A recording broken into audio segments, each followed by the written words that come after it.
आणि टीडीच्या अनुषंगाने महत्त्वाची श्री माहिती. इतिहासामधील प्रश्न. ब्राह्मो समाज, तर त्याचे संस्थापक होते राजाराम मोहन रॉय.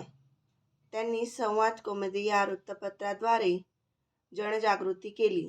त्यानंतर प्रार्थना समाजाचे संस्थापक होते दादोबा पांडुरंग तरखडकर आणि त्यांचे बंधू डॉक्टर आत्माराम पांडुरंग हे प्रार्थना समाजाचे पहिले अध्यक्ष होते.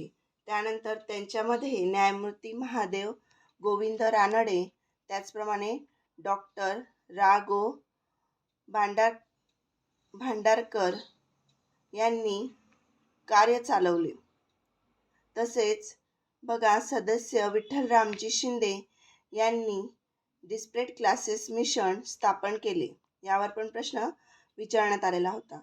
त्यानंतर सत्यशोधक समाज संस्थापक महात्मा ज्योतिराव फुले.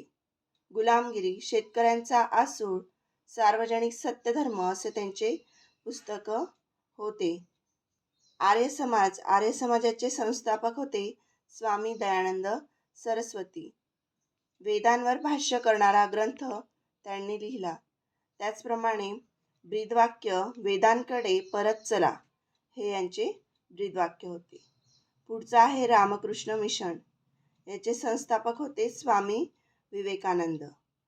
अमेरिकेतील शिकागो येथील विश्व धर्म परिषदेत हिंदू धर्माचे प्रतिनिधित्व त्यांनी केलं होतं. त्यानंतर उठा, जागे व्हा व ध्येय प्राप्त होईपर्यंत थांबू नका, असे त्यांचे ब्रीदवाक्य होते. अशाच प्रकारे महत्त्वाची माहिती बघण्यासाठी चॅनलला लाईक आणि सबस्क्राईब करा. थँक्यू.